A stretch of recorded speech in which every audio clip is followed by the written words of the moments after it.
Phenol.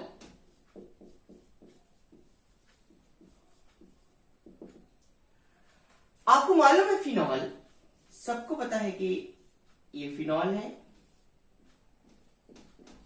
अब इसमें जो OH ग्रुप है ये रिंग एक्टिवेटिंग ग्रुप होता है और जो इनकमिंग न्यूक्लियोफाइल रहता है वो ऑर्थो और पैरा पोजीशन पर अटैक करता है। इसका मतलब OH ग्रुप जो है ऑर्थो पैरा डायरेक्टिंग ग्रुप है।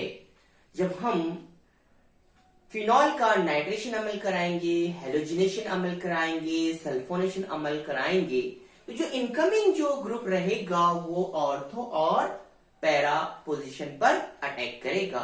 अब हम इसके तहत आगे के फॉर्मूला देखेंगे। सबसे पहले हम देखेंगे number 1, halogenation of phenol. Halogenation of phenol. Halogenation of phenol के अंदर आप हेलोजन जौहर को ऐड करते हैं।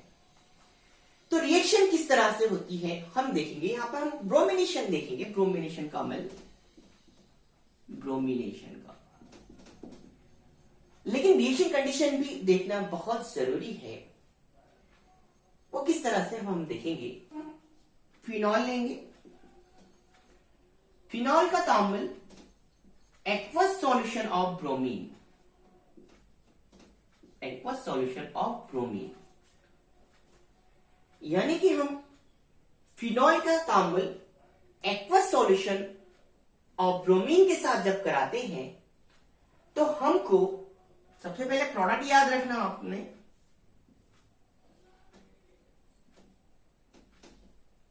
टू इस तरह से आपको मिलेगा।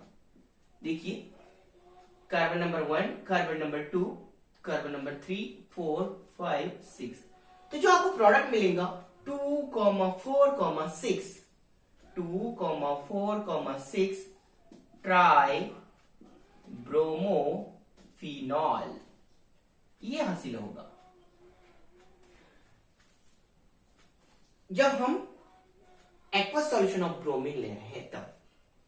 लेकिन रिएक्शन बैलेंस होना जरूरी है। तो यहां पर आपको क्या करना है, बैलेंस के लिए ब्रोमीन यहां 3, अब जब ये यहां पे 3 ब्रोमीन अटैच हो रहे हैं तो यहां पे ऑलरेडी हाइड्रोजन जौहर रहते हैं।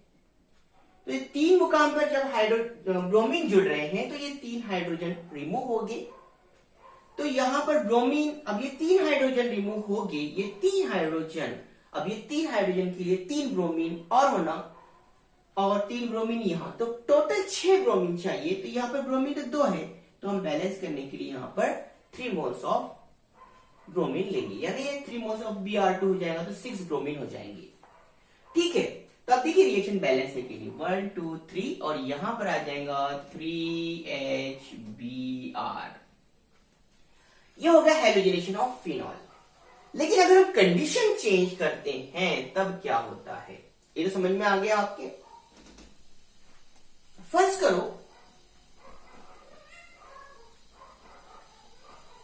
ब्रोमीन का ही तामुल फिनॉल से हम करा रहे हैं,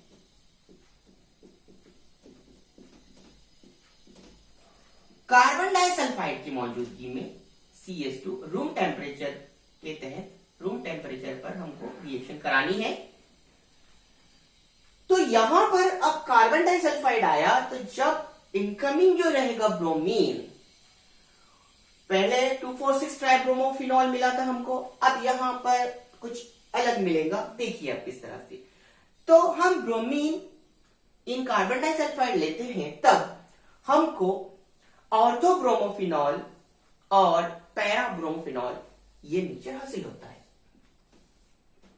तो क्या होगा, सबसे पहले क्या करना है आपको, एक ब्रोमीन जोड़ देना ऑर्थो पर और दूसरा ब्रोमीन जोड़ देना है आपको, ये तो फिनॉल एज इट इज रहेगा, एक पैरा पर जोड़ देना। तो ये इसको कहेंगे हम ऑर्थो ब्रोमोफिनॉल और इसको कहेंगे पैरा ब्रोमोफिनॉल। लेकिन यहां पर एक बात और ये भी याद रखना कि रिएक्शन बैलेंस नहीं है।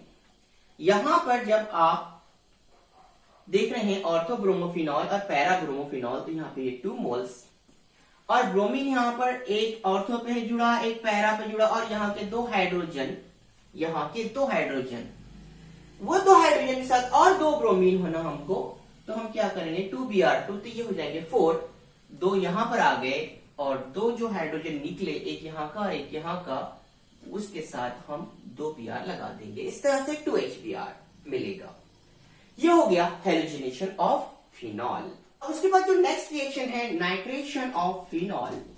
Nitration of phenol, nitration of phenol यानी कि नाइट्रो ग्रुप का अटैचमेंट किस तरह से होता है हम देखेंगे। फर्स्ट कीजिए, फिनॉल लेना है आपको, नाइट्रेशन अमल कराना है आपको फिनॉल का, तो नाइट्रेशन के लिए नाइट्रिक एसिड का होना जरूरी है। मैं नाइट्रिक एसिड को इस तरह से लिखता हूं HONO2, ये HNO3 ही है, HNO3, और ये आपको लेना है डाइल्यूट नाइट्रिक एसिड। जब आप लेंगे और उसका तामुल फिनॉल से कराएंगे तो हमको ऑर्थोनाइट्रोफिनॉल और पैरा नाइट्रोफिनॉल ये मिलेगा। तो आपको क्या करना है, फिर से वही लिखते वक्त आपने प्रोडक्ट में इस तरह से लिख दिए पहले,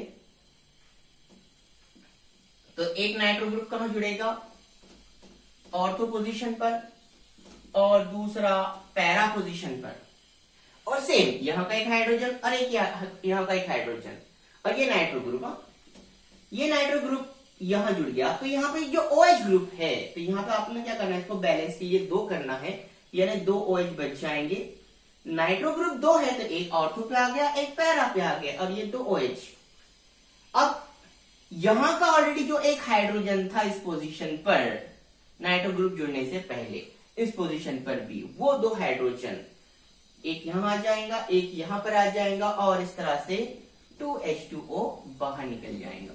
चेंज हो जाती है तो प्रोडक्ट भी बदल जाते हैं।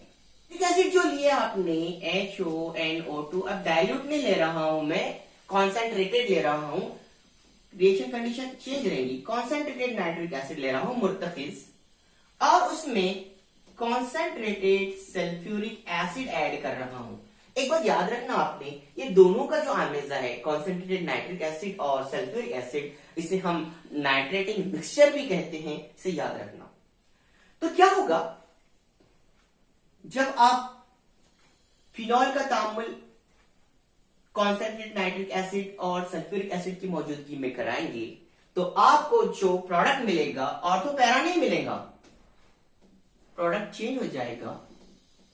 एक नाइट्रो ग्रुप ऑर्थो पर, एक पैरा पर, और एक और ऑर्थो पर आ जाएगा NO2 ग्रुप। तो इस तरह से आपको प्रोडक्ट मिलेगा। और यहां पर क्या करना है आपको, 1 2 3, यहां पे 3 हाइड्रोजन निकल जाएंगे, तो यहां पर हम 3 मोल्स कर देंगे, 3 NO2 ग्रुप आ गए हैं, 3 OH बचे और 3 हाइड्रोजन। तो यहां पर हमको जो मिलेगा 3H2O वो अलग से मिलेगा। तो इसका नाम याद रखना, वेरी इंपॉर्टेंट, इसका नाम है 2,4,6 ट्राई नाइट्रोफिनॉल। इसका नाम आ जाएगा 2 4 6, ये दूसरी पोजीशन पर, ये चौथी और ये छठी पोजीशन पर, 2 4 6 ट्राई नाइट्रोफिनॉल, 2 4 6 ट्राई नाइट्रोफिनॉल। और इसका दूसरा नाम है पिक्रिक एसिड। पिक्रिक एसिड ये भी याद रखना, 2 4 6 ट्राई नाइट्रोफिनॉल, या फिर हम उसको पिक्रिक एसिड भी कहते हैं। यह हो गया नाइट्रेशन ऑफ फिनॉल। फिनॉल का तामुल सल्फोनेशन के लिए क्या करेंगे आप, सल्फ्यूरिक एसिड। मैं सल्फ्यूरिक एसिड को इस तरह से लिखता हूं HOSO3H, H2SO4 है ये। और ये जो तामुल हम कराएंगे रूम टेम्परेचर पर कराएंगे, रूम टेम्परेचर पर। जब हम फिनॉल का सल्फोनेशन अमल कराते हैं, सल्फोनेशन अमल रूम टेम्परेचर पर, तो हमको ऑर्थोफिनॉल सल्फोनिक एसिड हासिल होता है, ऑर्थोफिनॉल सल्फोनिक एसिड। तो यहां पर जो SO3H ग्रुप जो है वो ऑर्थो पोजीशन पर अटैक करेगा। फिर आपके पास क्या बचेगा, इसमें का OH और इसमें का H, ये H2O रिमूव हो जाएगा। इस तरह से जब हम रूम टेम्परेचर पर फिनॉल का सल्फोरेशन अमल कराते हैं सल्फ्यूरिक एसिड के साथ, तो हमको ऑर्थोफिनॉल सल्फोनिक एसिड हासिल होता है। इसी तरह से अगर हम फिनॉल का तामुल अगर रूम टेम्परेचर पर नहीं करा रहे हैं सल्फ्यूरिक एसिड के साथ, रूम टेम्परेचर नहीं बल्कि 373 केल्विन पर अगर हम रिएक्शन करा रहे हैं 373 केल्विन पर, तब रिएक्शन कंडीशन चेंज है। यहाँ रूम टेम्परेचर था, यहाँ पर 373 केल्विन ले रहे हैं आप, तो SO3H जो ग्रुप है वो ऑर्थो पर ना जुड़ते हुए पैरा पोजीशन पर आके जुड़ता है। तो यहां पर आपको जो मिलेगा पैराफिनॉल सल्फोनिक एसिड मिलेगा, जबकि ये ऑर्थोफिनॉल सल्फोनिक एसिड है। तो ये हो गया सल्फोनेशन अमल फिनॉल का। फिनॉल से हमको सैलिसाइल एल्डिहाइड बनाना है। राइमर टाइमन रिएक्शन के अंदर आपको मैकेनिज्म नहीं पूछता है बोर्ड के एग्जाम में, लेकिन फिनॉल से सैलिसाइल एल्डिहाइड किस तरह से बनता है उसको स्टेप बाय स्टेप बताना जरूरी है। OH ग्रुप की जगह आ जाएगा ONA, ये वाला ग्रुप, और ये यहां से रिमूव हो गया। फिर आपके पास क्या बचा, यहाँ पे CHCl2 यहां पर जो दिख रहा है, तो यहां से आपने क्या करना है HCl निकाल देना है, इसमें का H इसमें का Cl, तो यहाँ पे क्या बचा आपके पास CHCl2, ये आ जाएगा आपके पास CHCl2, ये एक इंटरमीडिएट आ गया आपके पास, ये एक इंटरमीडिएट है। फिर क्या करना है आपको, स्टेप याद रखना है, क्लोरोफॉर्म और NaOH लेंगे तो ये ग्रुप कन्वर्ट हो जाएगा ONA में, और यहां पर आ जाएगा CHCl2, HCl बाहर, इसमें का CHCl2 बचेगा। फिर उसका तामुल हम सोडियम हाइड्रोक्साइड से कराएंगे एक्सेस। तो यहां पर समझो मैं ले रहा हूं, आपको समझाने के लिए बता रहा हूं, मैं बुक्स में पूरा डिटेल नहीं दिया हुआ है। तो यहां पर सेम CHCl2 है, तो यहां पर आपने याद रखना कि ये Na दो Na है और यहाँ पे Cl है, तो ये Na और ये दो Cl, तो 2NaCl बाहर निकल जाएगा, और यहाँ के जो Cl निकले उसकी जगह दो OH ग्रुप आ जाएंगे। तो यहां पर लिख रहा हूं मैं, यहां पर लिख देता हूं किस तरह से इसकी रिएक्शन आ गई यहां पर। तो यहां पर ये ONA आ जाएगा, और यहां पर CH, और यहां जो दिख रहा है Cl2 की जगह ये दो OH आ जाएंगे, OH-2, इस तरह से। अब क्या करना है आपको, इसको रिएक्शन को आगे, इसके बाद ना, इसके बाद ये स्टेप है, इसके बाद मैं यहां लिख रहा हूं, अगर मैं इसको हीट देता हूं तो क्या होगा, इसमें का H2, अब देखो यहां पर OH दो है, जब दूंगा दो H, तो यहां पर एक H और ये O, H2O बाहर निकल जाएगा। इस तरह से रिएक्शन होती है। तो जब H2O निकल गया तो यहां पर सिर्फ एक ऑक्सीजन बचा, ये देखिए। तो इस तरह से यहां पर ये CHO ग्रुप इंट्रोड्यूस हो गया है। फिर अब आपको क्या करना है, यहां पर OH ग्रुप वापस लाना है, तो आपको इसमें HCl मिला देना है। आप इसमें HCl मिला देंगे तो क्या होगा, इसमें का Cl और इसमें का NaCl बाहर निकल जाएगा, और इसमें का जो H बचा है वो उसको अटैच हो जाएगा, तो आपको इस तरह से प्रोडक्ट मिल जाएगा। और यही है सैलिसाइल एल्डिहाइड।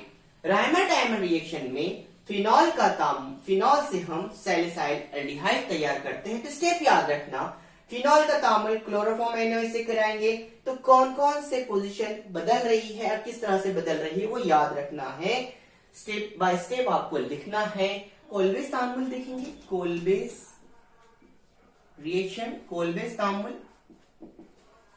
तामुल में हम फिनॉल से सैलिसाइलिक एसिड तैयार करते हैं। तो रिएक्शन किस तरह से होती है ये आपको मालूम होना चाहिए। एग्जाम में मैकेनिज्म नहीं पूछता है, इसलिए मैं मैकेनिज्म नहीं बताने वाला। सिर्फ देखिए आप, ये फिनॉल है। फिनॉल का तामुल सबसे पहले आपने क्या करना है, सोडियम हाइड्रोक्साइड से कराना है। तो आपको सबसे पहले सोडियम फिनॉक्साइड मिल जाएगा, ONA यहां जुड़ जाएगा, OH और इसमें का एक H2O रिमूव हो जाएगा, और ये सोडियम फिनॉक्साइड। अब इस सोडियम फिनॉक्साइड का तापमान कार्बन डाइऑक्साइड से 398 केल्विन पर 6 फिजाई दबाव के तहत कार्बन डाइऑक्साइड से कराएंगे। तो हमको अब देखिए यहां पर CO2, इसमें आपको ऐड करना है इसको OCOONA। रीअरेंजमेंट होता है तो आपको ये इंटरमीडिएट मिलता है। जब हम इसकी एसिड हाइड्रोलिसिस करते हैं तो ये Na रिमूव हो जाता है और वहां पर H अटैच हो जाता है। इस तरह से हमको सैलिसाइलिक एसिड हासिल होता है और ये है Kolbe's reaction. Step by step आपको रिएक्शंस याद रखनी है, बुक्स में इतना डिटेल में नहीं दिया हुआ है। अब हम ऑक्सीडेशन ऑफ फिनॉल देखेंगे। ऑक्सीडेशन ऑफ फिनॉल, फिनॉल का ऑक्सीडेशन अमल हम करा रहे हैं और वो भी सोडियम डाइक्रोमेट Na2Cr2O7 और सल्फ्यूरिक एसिड की मौजूदगी में। तो फिनॉल का ऑक्सीडेशन अमल होके हमको पैरा बेंजोक्विनोन हासिल होता है। पैरा ये डाइकीटोन है। ये देखो आपको जब हम अल्डिहाइड कीटोन और कार्बोक्सिलिक एसिड पढ़ेंगे तब हमको मालूम पड़ेगा कि किस तरह से ये RCOR ये डाइकीटोन है और इसका नाम है para benzoquinone. Hydrogenation of phenol देखेंगे। बहुत आसान है। क्या करना है आपको, इसका हाइड्रोजनेशन अमल कराना है फिनॉल का। किसकी मौजूदगी में कराएंगे वो भी मालूम है आपको। यहां पर आपको निकिल लेना है 433 केल्विन। अब जब आप कैटालिक हाइड्रोजनेशन कराएंगे तो यहां पर फिनॉल का निकिल की मौजूदगी में 433 केल्विन के तहत हाइड्रोजनेशन अमल होगा। यहां पे आपने क्या करना है, 3 मोल्स ऑफ H2 लेना है। तो कैटालिटिक हाइड्रोजनेशन के अमल के अंदर यहां पर आपको पता है यहां हाइड्रोजन है, हाइड्रोजन है, हाइड्रोजन है, हाइड्रोजन है, हाइड्रोजन है। तो यहां पर ये मैं इस तरह से इसको लिखता हूं। तो जब यहां पर ये दो यहां पर ये बॉन्ड ब्रेक हो जाएगा यहां पर और यहां पर एक हाइड्रोजन आ जाएगा। तो हाइड्रोजनेशन अमल के तहत आपको यहां पर 6 हाइड्रोजन जोड़ना है। आपको एक यहां, एक यहां, एक यहां, एक यहां, एक यहां। तो आपको जो मिलेगा वो रहेगा साइक्लोहेक्सेनॉल। साइक्लोहेक्सेनॉल बोलते हैं इसको। ये बेंजीन रिंग नहीं है, ये साइक्लोहेक्सेन है और उसको OH ग्रुप जुड़ा हुआ है। तो जब आप कैटालिटिक हाइड्रोजनेशन अमल करते हैं निकिल की मौजूदगी में तो हाइड्रोजनेशन अमल के तहत फिनॉल का कन्वर्शन हो जाता है साइक्लोहेक्सेनॉल के अंदर। ऑफ फिनॉल, तो रिडक्शन ऑफ फिनॉल, हम अगर फिनॉल ले रहे हैं और उसमें जिंक डस्ट मिला रहे हैं तो यहां पर जब हम जिंक डस्ट मिलाते हैं, जिंक पाउडर मिलाते हैं तो फिनॉल का रिडक्शन अमल होता है और रिडक्शन अमल के तहत यहां पर ऑक्सीजन रिमूव हो जाएगा ZNO और आपको यहां ZNO निकलने के बाद बचेगा यहां पर बेंजीन।